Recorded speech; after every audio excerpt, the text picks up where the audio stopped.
This episode of Rooted and Reaching is brought to you by the Proof of Concept Fund, a microgrant fund from startup South Bend Elkhart. Got an idea but no traction yet? Proof of Concept offers equity-free grants of up to $5,000 to early-stage entrepreneurs in the South Bend Elkhart region. Funds you can put towards things like prototyping, market testing, or customer acquisition. No giving up equity, no strings beyond documenting and sharing your progress. If you're building a scalable startup with a shot at national or global market, this could be your bridge to the next milestone. Proof of Concept is accepting new applications on a rolling basis, and you can learn more and apply at startupsoutbendelkhart.com.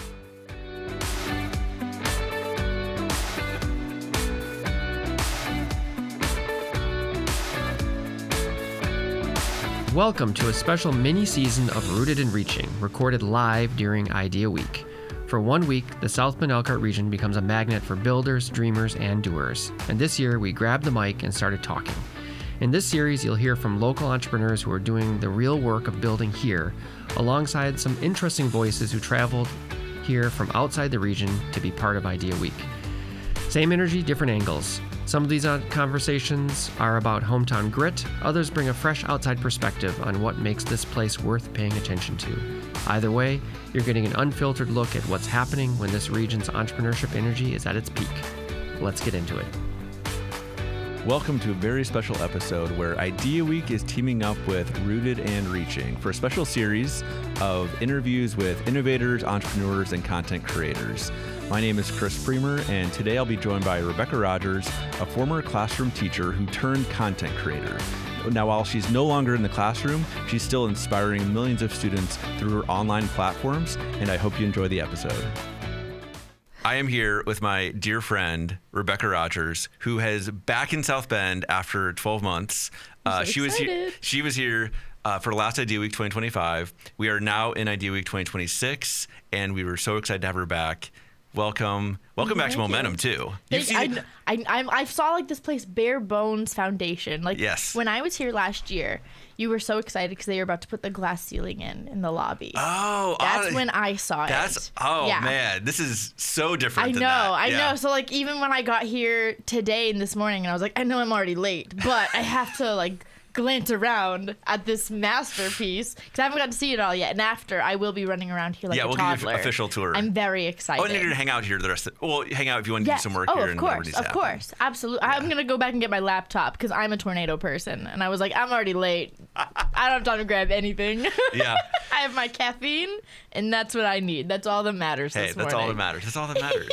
I had a Celsius so far. I don't typically have Celsius. Ooh, but what kind? The guava. I do like the guava. Have you had the raspberry peach? Maybe I don't try to drink as much caffeine anymore. Okay. And so I was off them. No, I got off of them when I was like, it was making me jittery. Okay. Yes. So it was like 2 or 3 of them, and then I would read how much caffeine and how much bad stuff was in it. And so then I went off, then went to Diet Coke, then went off Diet Coke, and then now I was like, I need something this week to just keep me going because of all the awesome stuff that we've already experienced this week. And we have more events today, which is great. You're doing a panel with Jacqueline and then some other friends of ours. And then we have a dinner and we have happy hour. I'm so excited. So I'm like, okay, I need a little jolt of... Yes. Just a little. That's why I do chai, though, because, like, if I do coffee, I get very jittery. And then, like, even if I have it at 11 a.m., like, I can't sleep. It's, like, 1 a.m., and I'm amped up, and I'm like... What are we doing? What's the plan? Like, I'm sitting there in bed like, I'm staring at a wall and I'm so bored. I need to do something, which is why I go with my chai. Chai latte? Mm-hmm. Nice. Do you want to try this? So this is, okay, you need this. This specifically, This is the lavender cold foam chai. And just to be clear, we have... I don't know if I might say it wrong. A Rosé chai latte on draft. Chai latte? I'm pretty sure it's chai latte you on lied draft to here me upstairs. Yesterday. What did I say? You said it was coffee. We have cold brew too on tap. I'm sweating right now. Hold on a second. I waited so long in that line today. I thought I was like, this is why I'm going to give Chris crap because he only has coffee. Blah, blah. You have chai? Yeah. I'm sorry. Betrayed. I'm sorry. It's on tap too. Like I don't know. Oh, We're fancy. I will be here. getting extra. I will be downing this now. Perfect. A rosé chai. Yeah. I'm just gonna have to seasonal. move here. Seasonal. You know, we went from a dirty chai to a rosé chai. My brain is broken right now. I'm so okay. My brain is broken. Yeah. Have you ever seen me speechless before? I don't think that has ever happened. In my life. It has never happened in my life. This is the first time breaking news. This is breaking news. I have left her speechless. You don't understand how chai is so important to me. It just really is. Okay, we'll be trying this. Okay. Yeah. Okay. So I'm circling back. Like, this is awesome. I'm so glad you're here. You texted me maybe, a month and a half ago saying, hey, heard about Idea Week again, got an email. Can I come back? And we were just like, yes, that'd be amazing. And now you're here. Yes. Can I also tell, it felt like I was just here, which is crazy. Yeah. Because it's been a year for me. Mm-hmm. And so literally when I started getting the Idea Week emails, I was like, I feel like I was just there. That was so much fun. I loved it. It meant so much to me on so many levels. And I spoke a lot about it at our dinner last night about how not only just the idea of Idea Week, like the community, the support of nature, the inspiration, the building up, like that hits all my little teacher needs in my brain of like, I love being there. It's just so fulfilling for me. But then even seeing you with your project with Momentum, like, on a personal level was so important for me, like with my journey of restarting and building back up and figuring out what the next path is, that I was like, oh my God, I want to go again. I think I talked to him like a few months ago, and then I looked at our text and it was like from a year ago, and I was like, I suck. And then how quickly I responded within 12 hours. I didn't know if I'd have to wait another 12 months for the next response. Perhaps. Yeah. And I always say, like, in like my grief, I become a tornado person, and I just kind of like recluse and bunker in, and I'm like, people will be there when I resurface at some point. Yeah. This is my time to cocoon and become a butterfly. Yeah. Sometimes I do. So I see like your Instagram post, and so in my mind, I'm like, oh, I'm going to give it a like to see if she ever will see it. Oh, you think I look at that? Noted. Well, see, I'm now getting sweaty. Like, oh, sometimes I'll do that to people so that, like, if I sent them an email or a phone call or a text. See, that would yes. But then I'll give them the like to say, like, oh, like, remember that you have an outstanding request from me. I have 500,000 Instagram followers. I don't see special. I thought I was special. You are special. I follow at least 5,000 people. Okay. So even when I go to like my followings, like notifications, because I do that to like, am I missing somebody? I know. I love you. I love you so much. This is. Yeah, we're just poking fun. Yes, I feel bad. It's fun, but then I also subconsciously I'm like, I've been the worst friend in the last year. No. But you show. Here's the thing, though. You showed up. Oh, always. And so. Yeah. If there was something that, and this is interesting. So we have, I would say now a couple like mutual friends, and with that group, I feel like we show up for each other. Even though we're not seeing each other every day, we're not talking every day. Oh, of course. It's like if there's a thing that, like if you need me for something, like hey, I'm doing this event somewhere. Can you come help? I don't know, set it up or come build everything. Yeah. And then I'm like, cool. Like, it doesn't work with my calendar, and I'll be there. So I think it's super unique that. That like I don't know. Do you have a lot of like other friend groups that you do that with, or like? I think that's very much of like that's my favorite part of this industry, the social media industry, because I think that there's only so many different types of people that find success in this industry, and so many of the people that you meet who find success are like very similar to you, because again, like there's only so many types of people that will succeed, thrive, love it, so on and so forth. Yeah. And so when you find those other people who are willing to go like out of their way for their people and for their circle, like it just creates this amazing community of people who only get to see each other a couple times a year. Right. Sometimes once a year. Yeah, but absolutely. like they're gonna be there that once a year, and if they call you or need something, like what do you need? You tell me what you need. I'll show up. Like when my friend Nathan was like, hey, didn't even give me very many details. Just I need a crazy animal person and someone reliable. And by the way, you were going to Spain in like 3 days? Yeah. Is it 4 days? I don't even know. It's in like 4 or 5 days. Yes. Yeah. Yes. And so what you talked to me a little about this of what is, but I know you were going down that path. So like explain like what that whole. So one of my best friends in the social media world, Nathan the cat lady. Yeah. It's so funny because we are so close. We've been close for years, and just ironically, just so happens his brothers live like 20 minutes from me. So he's in California and I'm in North Carolina. Opposite ends of the country, just so happens. So I like to tell him he's a bad uncle because he doesn't visit his nephews enough, but I really just want him to visit me is actually what it is. But he reached out to me a couple months ago and was just like, hey, a little last minute, I need a crazy animal person and someone reliable to do something with dogs. Oh, reliable. Reliable. Yeah, I show up. You do show up. If I say I'm going to be somewhere, 100%. I'm going to be there. I agree. Look at, for just side note, how many unread text messages do you think I have right now on my phone? Oh, okay. This is, oh man. So let's go like 150. You gotta go up. Okay, I was gonna say like 1,000, but I thought that would be insane. It's close. Okay, so this is interesting. How do you know all the people that the text messages are from? Most of them. Okay. Yeah, because like a good bit are gonna be like, this is your one-time passcode. Okay. So you're saying, hey, I have all these text messages, but like 95% are. Not. I would say maybe like 10%. Yeah, I agree. I know. Yeah. Group messages. Sometimes they get so overwhelming. Oh, you gotta mute those. I'm like, that's so much. That's a lot of things to say. Yeah, so sometimes, and I think when you get to that level of unreads, you're. Like you don't feel guilty as much because sometimes I will feel like I'll go through and see the unreads and I'll be like, oh, but if I read it, then I don't have a response to the question, then it disappears into oblivion. Yeah, it just goes away. But it's not trying to be rude to people. It's just like. I will get to this when I have the mental capacity, but I don't actually ever have the mental capacity because I'm a tornado person. It's like, oh, I want to give this the attention it deserves. It's good intentions. So I feel very honored that you responded to my text message. Like I was like 12 months, but it's I want to be back. I want to be back in Idea Week. Yeah. Hold it. I was like, I'll never forget that moment that I looked at the date and I was like, that's embarrassing for me. But okay, so Nathan was like, I need someone that's reliable. I need someone who's gonna show up. Yep.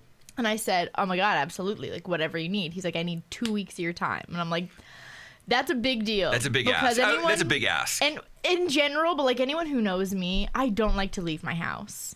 I love to sit on my couch with my cats. And it takes like a lot for me to want to get out of my house. And that's like being a former teacher, that's like a whole spring break or 2 spring breaks of time, right? Like, that's it's like saying that's it's like a long time. Yeah. And let me tell you, I get anxious if I'm gone for more than a week. Because like one of my cats is a Velcro cat and he just like wants to be on me at all times. I thought that was a species of cat. Technically, yeah, it now is. Yeah. I've had to get one of those like mommy wraps that you wrap around your body so I can get housework done. Okay. Because if he's not on me and I'm trying to get anything done around the house, he'll just sit there and yell at me until I sit down. I'm bullied by my cats is really what it is. Got it, yeah. So 2 weeks, long time. And I didn't really know anything else. He was like, yeah, we're going to go like rescue some dogs. And I was like, cool. Sounds good. Yeah. I didn't even know until like a couple weeks later, like the severity of what we were getting into because I even thought about it. I was like, this is odd because we have our own issues with strays and full shelters and things like that. So we're taking dogs from one place and just like bringing them here. Like, I don't know. I said, I know there's more to it because it's Nathan. There's got to be more to it. I'm just confused, but I'm sure I'll get relevant information at some point. And then when we had our first meeting about the trip, he told me that Spanish Greyhounds specifically are statistically the most abused dogs in the world. Oh, wow. In the entire world, which is crazy because I've seen like horrible things here. And I'm like, okay, what do you mean? Look like? And so he told me a lot about how it's kind of like an old gen culture tradition kind of thing of, these dogs are used for, here we breed obviously you're not supposed to, but like horrible people breed dogs for fighting and things like that. Right. They're bred more for like hare hunting and racing. Okay. But when they don't perform well, it's seen as like, well, they also use them for like sports betting and things like that. When they don't perform well, it's seen as dishonorable on the household kind of thing. And so to get that honor back, they must punish the weak. Wow. And the more brutal they are, the more honor is supposed to be bestowed back onto the household, which is horrendous. Yeah. Horrendous. So it's like this idea of, obviously, like there's a bunch of fosters who've already agreed to take the dogs or bringing back. But like even the idea of stray here is still going to be better than. So you're bringing them. Yeah. So rescuing. So every like boots on the ground person that goes is able to assign 5 dogs to their passport. Wow. Which is why having someone like reliable is important, because if someone bails last minute, that's like 5 dogs that they've prepped that now can't. Be saved, and like that's frustrating because go ahead. No, have you traveled with pets before?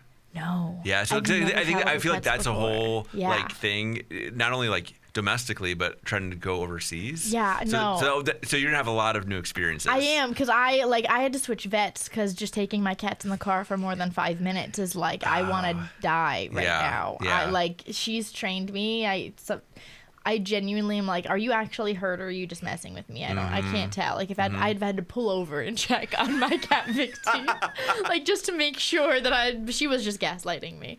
But she does. She does it all the time.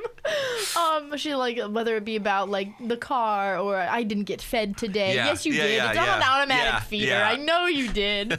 But that's why we also can't take like checked luggage. So we're gonna be abroad for 2 weeks. No checked luggage. I got the little vacuum seal bag. I'm ready to go. And like just carry on in a backpack. Have you been to Spain before? I've been to Cadiz. Okay. But that's it. So I am excited. I'm definitely excited. Do you speak Spanish? Explore. No. Okay. I speak French. I still don't speak that great. Okay, yeah. I can read it. Yeah, right. I could probably talk to like an elementary school kid. Okay, for sure. Fair. As like you switched, from teaching to, and it just made me think of it like to creating content.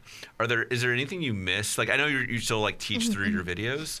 Is there anything you miss about being in the classroom, and how do you stay like connected to like what's the current challenges, let's say, of classroom teaching, and like how since you're not there today versus like you were I was anyone, like in it. I was in the trenches. Like, I would call I don't know what words you define yourself with, but I would say you're entrepreneurial. Would you agree? Yeah, and absolutely. So solving a pain point that you often are experiencing that's the best thing. And so I was having trouble with. I don't say having trouble, but like the content. Yes. And so now I do that. But you've gotten further away from that problem. Yeah. So how do you stay connected to like what's happening and what's going on and like how to morph? I think that's the thing that like this makes me think of like kind of a story, like an interaction that I had with some people when I was first leaving the classroom. Because I think the answer that surprises a lot of people is that you have to accept that you can't. And I think that's a really important thing to accept, because I was at a conference years ago when I was first leaving the classroom, and it was definitely not my favorite kind of atmosphere. It was not like Idea Week. It was very much like, it reminded me of Grifter TikTok. Like, it just did. It was like a bunch of like kids that remind me of frat bros running around. It was like that kind of. It was not like professional or inspiring or supportive. It was just it felt like grifting is really what it felt like, and I was like ready to leave. So I just remember sitting outside by myself, like contemplating my escape of the building, and some guys came and asked if they could sit down, which was crazy because there were 15 open tables and I was like the only one, and I was by yourself? Were you sitting by yourself? I was sitting by myself. And they were like, "Oh, is anyone sitting here?" I thought they wanted the chairs. I was like, "Yeah, no." Okay, I want to interject with a similar experience from yesterday. Okay. So, did you chat with Sarah? at all? Not as much as I wanted to. She was so kind. Yeah. So for the listeners, Sarah Larson Levy, founder of Y7 Studio, is in town for Idea Week as well, and we were together last night.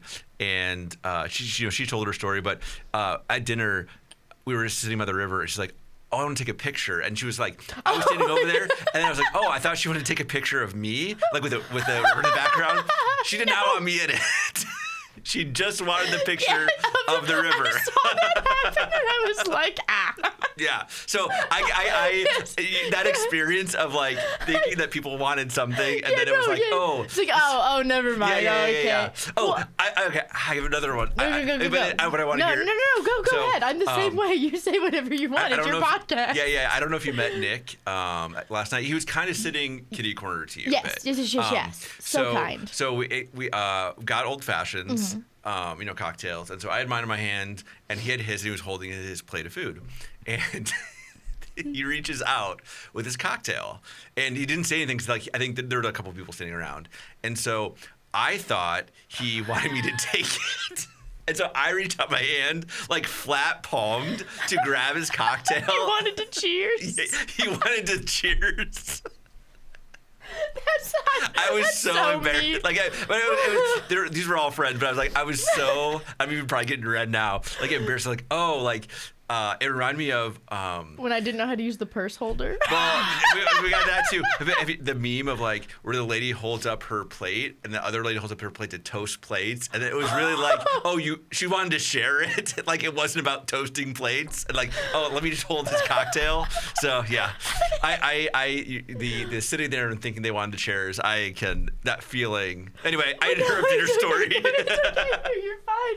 Well, I just they were like, "Is anyone sitting here?" And I was like, "Oh no, go ahead." And they just sat down, and I was like, that's not what I wanted. Yeah. But okay. But I think there's also sometimes the opposite. And I'll let you're the opposite okay. of sometimes it's is anyone sitting here? And you thought they were maybe going to sit down, and then people are like, "Oh, okay, thank you," and they take the chair away.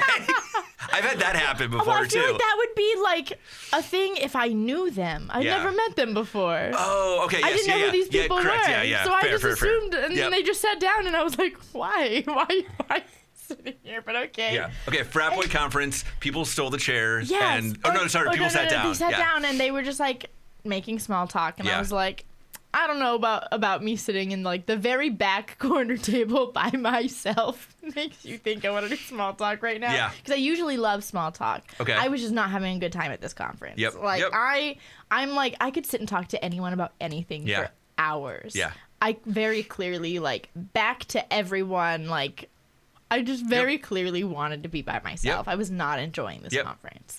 And we were doing small talk, and they were asking me what I was doing and what kind of content that I made, and I told them, and I let them know I was just in the process of leaving the classroom. And they were like, you know what you should do is you should totally make videos about the best ways for teachers to teach. And I was like, oh, that's actually I understand the thought process, but that's a very taboo thing in education. Because the idea is that when you're not in the classroom anymore, you physically do not know what it's like teaching in this atmosphere. And the education climate changes so much every year with each new year of kids, and whether it be legislation or policy, state regulations, all that or sort of stuff. just the generation of students, it's so different every year. If you're not in it, you're never going to get it. Because what year did you leave the classroom? 2021. Okay. Yeah. And then what year did you start in the classroom? 2017, 2018. I even think with those years, probably the relationship of students with social media and different. phones, so different. It even now, even more so now. Yes, it genuinely changes so much every day. Yeah. Or every year. Yeah, I mean, really every day, but Yeah. it changes it so much every year, drastically. And so it's a very taboo idea of people who are not in the classroom shouldn't be telling teachers what is or isn't best. It doesn't make sense because they're not in it. They don't know what the classroom climate is. They don't know what kids are doing. They don't know what the trends are right now. Right, so right. That's something that I've always tried very hard to stay true to, because I know that when I was teaching and someone who had not been in the classroom for 10 years was like, this is the best way. I'm like, I know I'm a newbie and I don't know what's best, but I know you don't know what's best. Yeah. Like, I know I'm gonna ask someone who's still doing it now over someone who hasn't been doing it in years. And so like I will never pretend like I do, and I will never pretend like, oh yeah, I was just there. Like, even if I was just there a year ago, I still wouldn't do that because it just is so different every year. Yeah. So I think, and I don't know because I've only worked in education. Yep. I'm assuming that could be true for a lot of different occupations. And I think it's very important, like, when you step away, if you do something more, even though, like, for me, my heart will always be in education, and I will always value educators and listen to educators and care about educators. I think having that respect of, like, I understand that I'm not going to understand what it is that's happening in this sphere. And, like, I can do what I can to honor it and try to talk about pain points that I hear about, but I can't be like, oh, yes, this is what teachers are dealing with right now. And I think that's just the respectful answer. Yeah. That's important to me. Yeah. You know, it made me think of, because I know, like, my experience as an entrepreneur and the early days of the different struggles, whether it be, like, feeling isolated struggles, you know, by yourself, or just the risk of going from, let's say, a paycheck to non-paycheck. Did you wait until you had, let's say, consistent revenue from your outside of school before you made the switch, or did you were like cold turkey? And how did maybe talk about that a little bit. Also, how did that make you? How did you make that feel, or how did you cope with it? Depending on, because I think that's, I know my experience, but I like hearing that resonating. This is gonna kill you. Oh no. So I didn't even know you could make money on social media for a really long time. Like, I was literally just like working 2 jobs and I wasn't getting paid for one. And it was like literally like I wouldn't even say 2 40-hour work weeks, because let's be honest, teaching was like a 100-hour work week on its own. Wow. So it's so funny because I don't know what was in the water, but the county that I worked for had numerous very large, they called them at the time TikTok teachers. And another one was actually at my school. And we're still very close to this day. Love Brenda. Love her very much. But there was, Brenda at my school. And there was a gym teacher at the Feeder Middle School. And there was an elementary school teacher. I think it was Mrs. Page, like, across the county. And I think there were a couple more, but, like, us 4 at least were the ones that were, like, in the millions. Right? And we'll clarify, because you just... millions of followers. Yes. Sorry. Yes.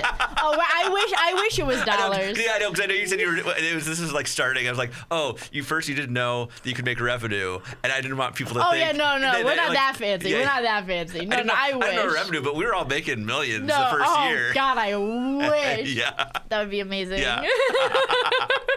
Then all my problems would be solved. But so it was really interesting, even between, like, Brenda and I, having different rules given to us, because, like, we were even at the same school. Right. And, like, she taught Spanish, I taught social studies. We shared the same students, and it was just very interesting seeing, like, Brenda, for example, a parent, like, she did a silly video about, like, there was a trend, I don't remember exactly what it was, but it was something of, like, being that teacher, like, paranoid that kids are cheating kind of thing, and a parent just assumed, you're talking about my child, and Brenda was like, are you adding your kid as a cheater in my class? Like, I didn't have anyone in mind, but if you want to let me know your kid cheats in my class, like, you can let me know that. Did the early, and I asked a question you haven't answered, were your students part of your audience? At the beginning, or was it like? Because I only made it for them, because it was just supposed to be like an inside joke during lockdowns of, like, how can I connect with them? I didn't think anyone else was gonna care. And here we are now. Like, I had literally zero expectations. I was just trying to make them like turn their cameras in and online learning. That's all I wanted, and it did. It worked. But so, like, Brenda being accused of like making this video about a kid, and like our principal was, oh, don't worry, I got your back, you're Yep. not doing anything wrong, like as long as it's not during school hours, you're good to record whatever you want, nothing's the problem. And then for me it was like different. I was from the principal was like, you can't record on campus, and I was like, why? And then the county followed up and was like, no, you can record whatever you want, but you can't monetize. And I was like, I'm not monetizing anything. Like, I didn't even know you could do that. You're like, oh, tell me more about this monetization. They were like, well, we see on YouTube, like, there are ads on your videos. We know how this works. And I was like, I don't think you do, because I'm not getting any of this money. Like, I don't know what you're talking about. Like, I would love if I was, but I'm not. But it was, like, so weird. And they were like, no, we know. I'm like, you very clearly don't. I'm not going to sit here and argue like this with you. Like, if this is what's important to you. Like, and it was so weird. And I asked them straight up. And I still have this recorded on my laptop. But, like, I asked them straight up. I said, this week we've had parents protesting because the bus driver shortage is so severe that elementary school kids aren't being dropped off until 6 p.m. Wow. You have today, as of this morning, there were, I don't remember the exact number off the top of my head, but I know it was thousands. Mm-hmm. There are thousands of just teacher vacancies in this county. Now, granted, we have like one of the largest counties. Mm-hmm. Like, we have 17 high schools. I'm sure you can imagine everything in between. Thousands of just teacher vacancies. I looked this morning. Why is this like your concern?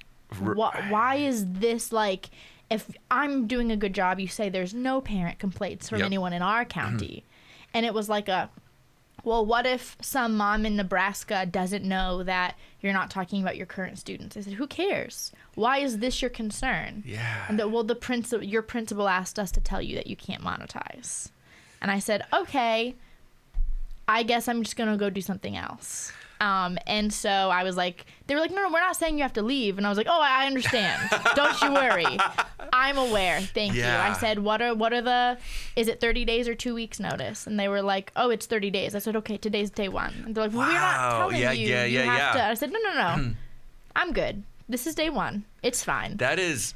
And I had no plan. And I genuinely assumed, I said, I'm probably just going to find some kind of ed tech company and try to use the experience that I have. Because, like, even before social media, I was doing, like, these animated content videos for the kids during lockdowns. Like, I'm not great at tech savvy, but I can teach myself. Excuse me.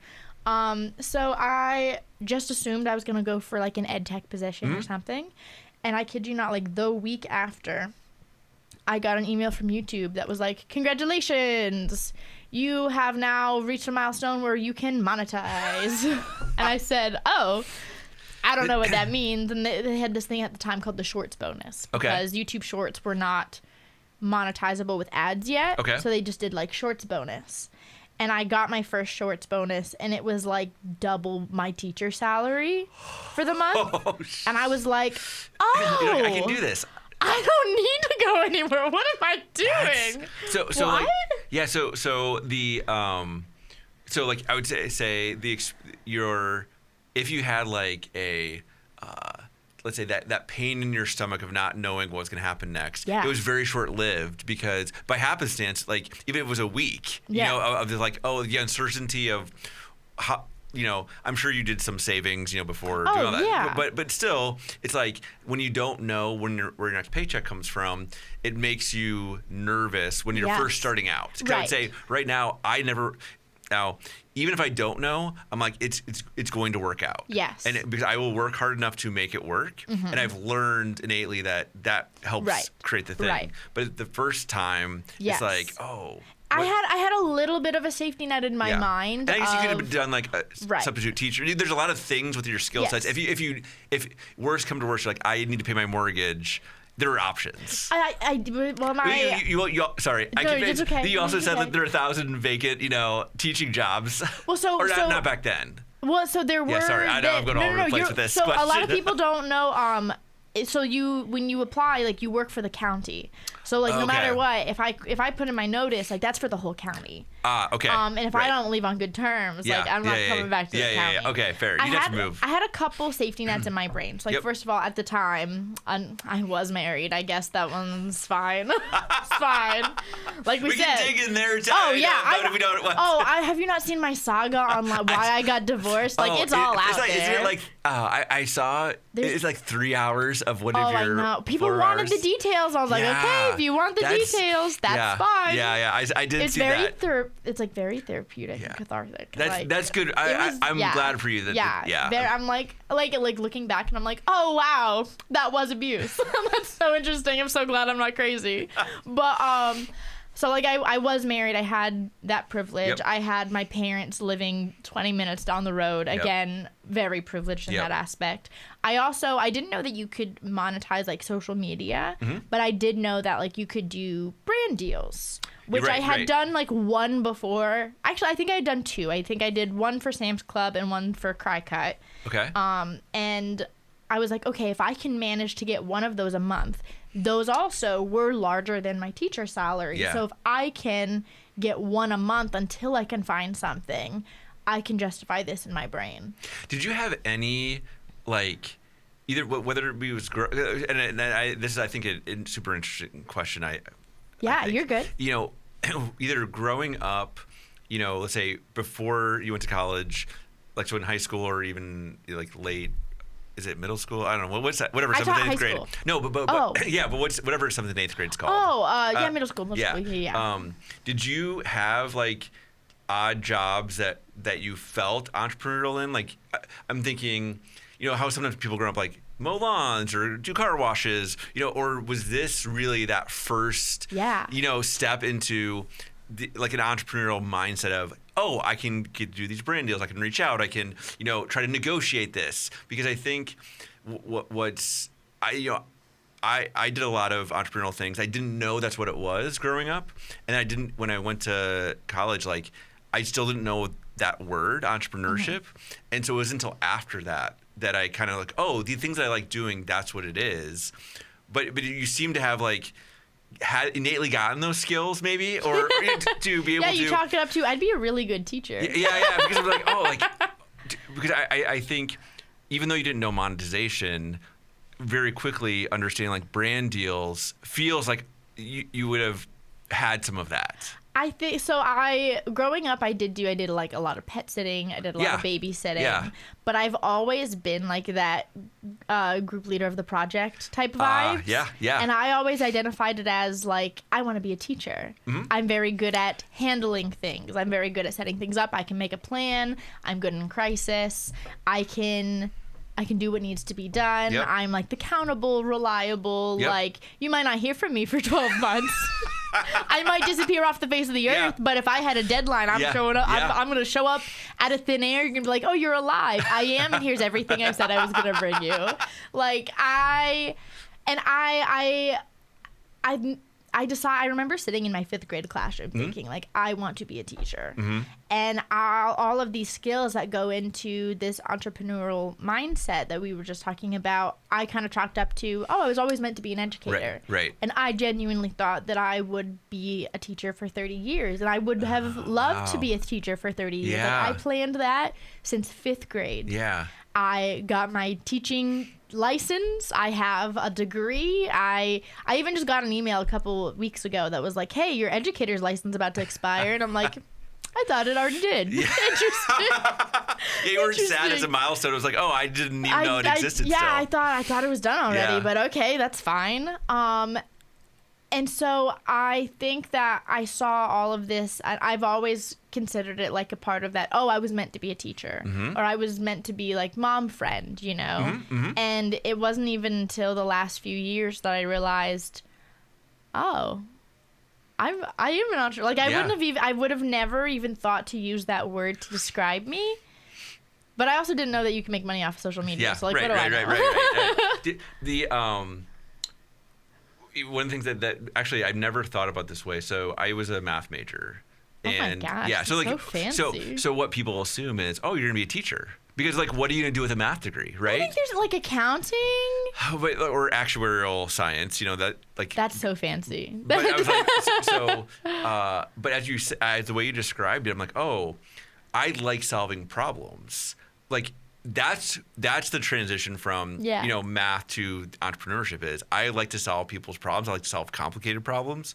And so I don't know, I appreciate you sharing that because it made me think of even that differently of I enjoyed math, but why did I enjoy it? It's like it's like when you're having like an argument with your partner and you're like, I know this is what I'm actually upset about. What's the underlying issue? Like what's the actual core trauma that it's nagging on? And but it's like that in a positive way of, okay, I like give me a task. I like figuring things out. I like finding the logistics. I like finding the most successful way forward. I like looking at the data. Yep. What does that mean? Like, what is like underlying teaching? Yes, but like even more than that. So now, with as you see, now you got me on data. Oh, the math person! Dang it!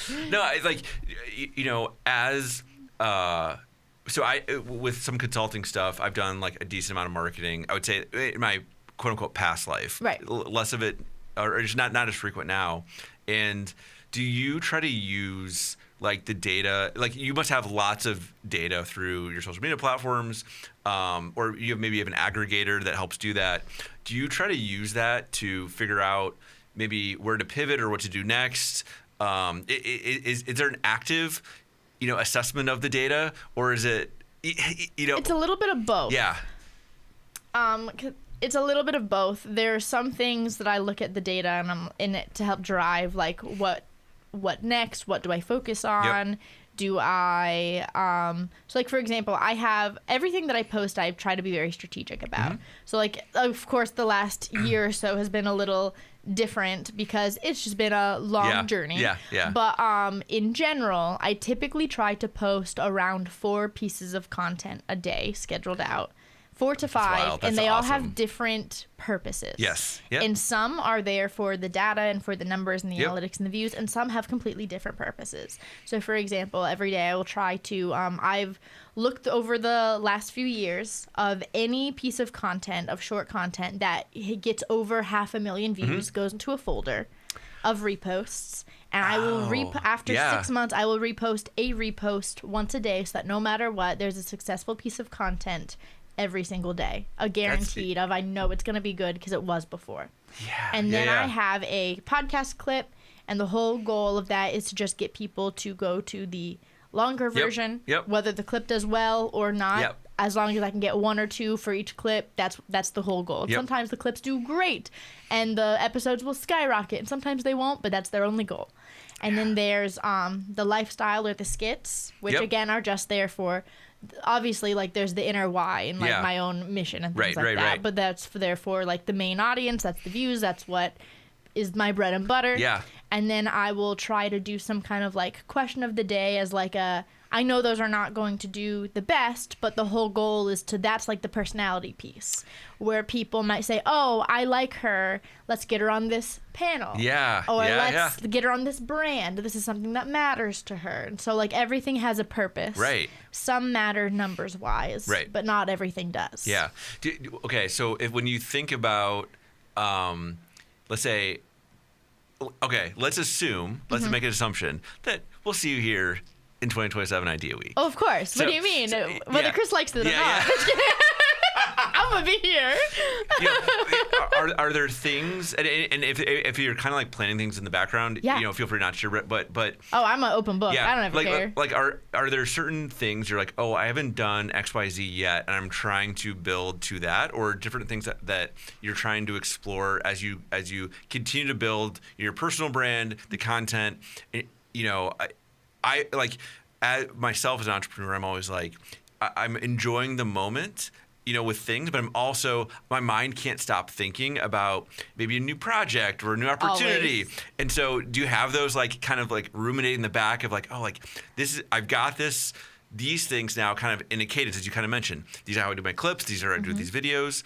And so it kind of frees up a little more of your time, your creative mind. Yes. I have a couple projects that I've I have one specifically that I've always had in the back of my mind, and I don't want to get poached, so I'm not going to give too many details, but I really want to work on like children's chapter books. Is something that I've had in my brain for a very long time, and a very specific niche that I will not disclose yet.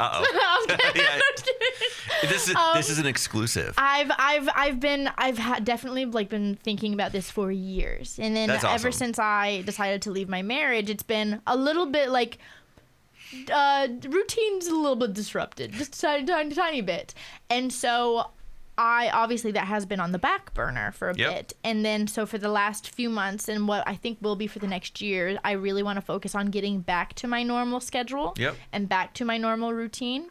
But also I feel like this whole experience has really opened the door to memoir type things of, you know, I've been very open about the divorce on my channels. I think it's so incredibly important for a lot of different reasons. But the number one why for me is when I first decided to leave my ex-husband, and I was actually out of town. I was at my aunt's house when things started to implode a little bit. And then one of my cousins was a little younger than me. I think she's around 25. And she ended up calling me a couple weeks later and said that listening to me discuss made her realize that she was in a bad situation. Wow. And that she should probably get herself out. Yeah.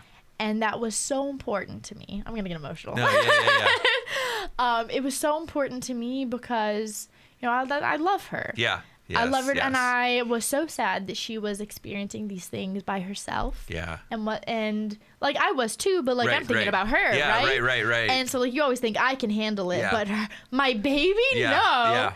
And as I started sharing more about the divorce online, getting those kinds of messages of like, I've never experienced something like this, but I was able to like show my daughter examples of things to look out for. Or I noticed that my sister was in something. Or I noticed that I was in something. And so I kind of realized that the idea of talking about domestic violence can be really taboo with a lot of people. I mean, even just in my life, I have very unfortunately lost friends who are like, well, I get that what happened to you wasn't good, but I don't agree with you talking about it. Or I don't agree with it being so public. And it's like, so you're more upset that I'm talking about it than the fact that it happened? Like, that's what... Oh, okay. That's good to know. Right. And I realized that because so many people have that mindset because so many people don't talk about it. It's not normalized. Yeah. And I have always been someone that I'm a tornado.